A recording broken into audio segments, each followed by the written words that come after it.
सभी दर्शकों को जय श्री कृष्ण नमस्कार। दर्शकों, हम आपके साथ एक वीडियो शेयर कर रहे हैं ज्योतिष के संबंध में। जब किसी जन्म कुंडली में पाप ग्रह बैठे हो लग्न में और सप्तम स्थान पर भी पाप ग्रह बैठे हो तथा सप्तमेश पर पड़ रही हो बुरी दृष्टि, तो कैसे उसके जिंदगी में वैवाहिक जीवन का ह्रास होता है, कैसे उसका वैवाहिक जीवन अस्त व्यस्त हो जाता है।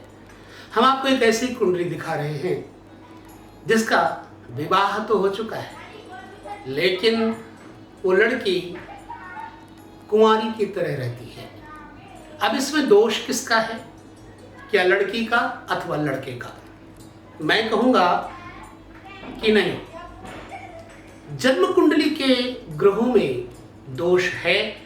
और यदि इन जन्म कुंडली के ग्रहों के दोष को देखने के बाद भी आप करते हैं नजरअंदाज, तो सच मानिए कि इसी प्रकार का हश्र होता है।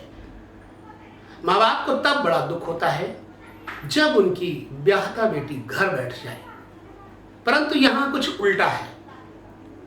यहां पर लड़की ने क्या किया, विवाह के बाद लड़का चाहता है कि मैं पत्नी के साथ रहूं, लड़की भी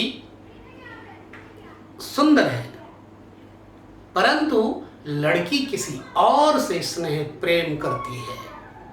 ये तो तब तक ठीक रहता है जब विवाह ना हुआ हो। विवाह से पूर्व अगर कोई प्रेम करता है किसी से, तो उसको उसी से विवाह कर लेना चाहिए।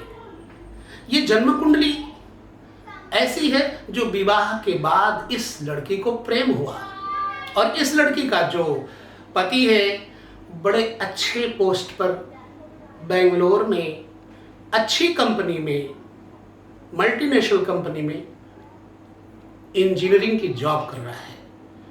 फिर भी ये लड़की उसके साथ रहना ही नहीं चाहती, जाति के ब्राह्मण है। ऐसा क्यों?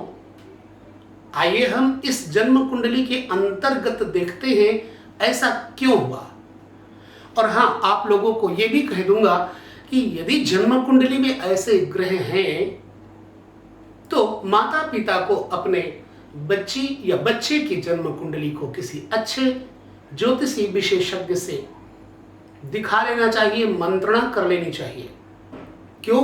कि विवाह से पूर्व उसका उपचार हो जाता है, उपाय हो जाता है। अन्यथा ऐसी बाधा आएगी, समस्याएं खड़ी हो जाएंगी। अब देख लीजिए, आइए हम आपको दिखाते हैं यह जन्म कुंडली। तो देखिए जन्म कुंडली के इस ग्रह की स्थिति को, ये हो गया लग्न। लग्न में बैठे हुए हैं केतु। केतु पाप ग्रह हैं, ये सब कोई जानता है। और ठीक सप्तम स्थान पर बैठे हैं राहु। राहु भी पाप ग्रह है।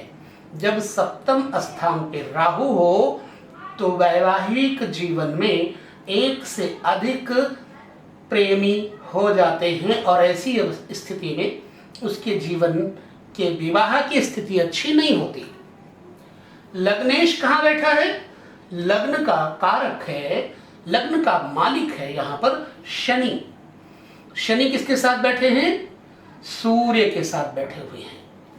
अब शनि और सूर्य की आपस में मित्रता नहीं है, ठीक है।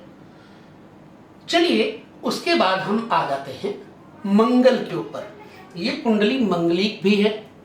अब ये मंगल की दृष्टि खास तौर से चतुर्थ और अष्टम होती है। तो चतुर्थ दृष्टि से यहां से गिनती करेंगे 1 2 3 4। ये शुक्र, वैवाहिक जीवन के सुख को देने वाला शुक्र है। और ये शुक्र यानी इसका पति में जीवन के साथ तालमेल नहीं रखता। हालांकि लड़की की कुंडली में बृहस्पति उसका पति होता है, तो बृहस्पति भी शनि के साथ अच्छा नहीं बैठा है। चलिए हम आते हैं मंगल की अष्टम दृष्टि पर। 1 2 3 4 5 6 7 और 8। अब देखिए मंगल की अष्टम दृष्टि पड़ रही है चंद्रमा के ऊपर। चंद्रमा कहाँ का कारक है, कहाँ का स्वामी है, सप्तम स्थान का। सप्तम स्थान जो कि जाया भाव, पत्नी और पति का भाव, यहां का कारक है, कलत्र भाव का कारक है। वो चंद्रमा शनि से दृष्ट है। शनि ने चंद्रमा को देखा, विष उत्पन्न कर दिया, आपस में वैरभाव कर दिया। दूसरी चीज, मंगल ने अष्टम दृष्टि से चंद्रमा के ऊपर अपनी दृष्टि डाली और शनि तथा मंगल दोनों की दृष्टि चंद्रमा पर पड़ रही है। इसलिए ऐसी अवस्था में चंद्रमा दोषी हो जाता है, यानी सप्तमेश दोषी हो जाता है। क्योंकि चंद्रमा अच्छा है, पति सुंदर है, अच्छी नौकरी है, सब कुछ अच्छा होने के बावजूद भी शनि ने विष पैदा कर दिया, क्योंकि शनि की दृष्टि चंद्रमा पर अच्छी नहीं है। चलिए, उसके बाद यह कर्म का स्वामी शुक्र, ये कर्म का स्वामी शुक्र, अब ये लड़की भी बहुत अच्छी पढ़ी लिखी है, लेकिन इसका कल्चर क्या है, वेस्टर्न कल्चर है, यानी कि पाश्चात्य जीवन शैली में ये जी रही है। कपड़े लत्ते पहनने का शौक इसको बिल्कुल पश्चिमी देशों जैसा है। इस शुक्र की वजह से इस समय शुक्र की दृष्टि पंचम स्थान पर पड़ रही है और पंचमेश यहाँ शुक्र 11वें में बैठा हुआ। इसलिए इस लड़की के अंदर किसी और पुरुष के प्रति आकर्षण पैदा हो गया। अब देखिए, शनि की दृष्टि जस्ट यहाँ तीसरी पड़ रही है शुक्र के ऊपर। शनि ने शुक्र को बदनाम एवं कलंकित किया। ये लड़की बदनाम भी हो गई, कलंकित भी हो गई और पति के साथ रहती भी नहीं। और जो पति है वो ब्राह्मण है, लेकिन ये किसी निचली जाति अर्थात अपने जाति से दूसरी जाति में विवाह की इच्छुक है, परंतु ना तो वो तलाक दे रही है अपने पति को और ना ही वो विवाह हो रहा है, क्योंकि पति तलाक नहीं दे रहा है। पति को बहुत प्रेम है इससे, पर ये पति के साथ नहीं रहती। वर्तमान में ये पति से कम 2500 किलोमीटर की दूरी पर रहती है। तो ये सोच लीजिए कि जब लग्न का कारक, लग्न का मालिक, लग्न का स्वामी लग्नेश सूर्य के साथ शत्रुता करके बैठा हुआ, लिहाजा इसकी जिंदगी में वैवाहिक जीवन का पूर्ण सुख नहीं है। ना ही ये तलाक दे रही है, तलाक देना चाहती है पर इसके घर वाले नहीं चाहते। वो विजातीय विवाह नहीं करना चाहते लड़की के माता पिता, लड़की चाहती है, उसके चाहने से कुछ हो नहीं रहा। लिहाजा ऐसी अवस्था में क्या करना चाहिए, जन्म कुंडली का मिलान आवश्यक होता है। यदि ये पाप ग्रह और शनि की ऐसी दृष्टि तथा मंगल अष्टम है तो मंगलिक हो गया, तो इस कुंडली को बिना मिलाए विवाह करना कितना उपयुक्त होगा। तो ये रही आपके सामने एक ऐसी कुंडली जो कि सन 80 का जन्म है और उसके बावजूद भी इसकी जिंदगी में पति का सुख नहीं है, ये बिलग रहती है। ठीक है, समझ गए ना। तो मेरा निवेदन यही है कि जब भी लड़की का विवाह हो या लड़के का विवाह, जन्म कुंडली का अन्वेषण करवा लेना चाहिए। पूर्णतः जन्म कुंडली के ग्रहों को आपस में अवश्य मिलाना चाहिए। और यदि ऐसे पाप ग्रह बैठे हो जैसा मैंने दिखाया तो उसका उपचार कर लेना चाहिए।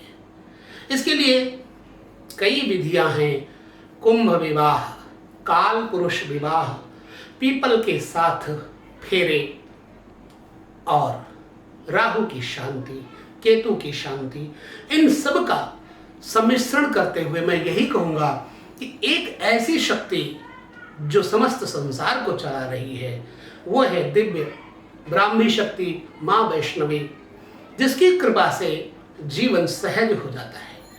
अब इस लड़की को यदि कोई ये कहे कि आप इस कुंडली का उपाय कर लो, तो वो शायद अब करके भी कोई लाभ नहीं कमा पाएगी। इससे पहले अगर होता तो नहवाण मंत्र के जप से केतु, राहु, शनि, मंगल सभी ग्रह शांत हो सकते थे।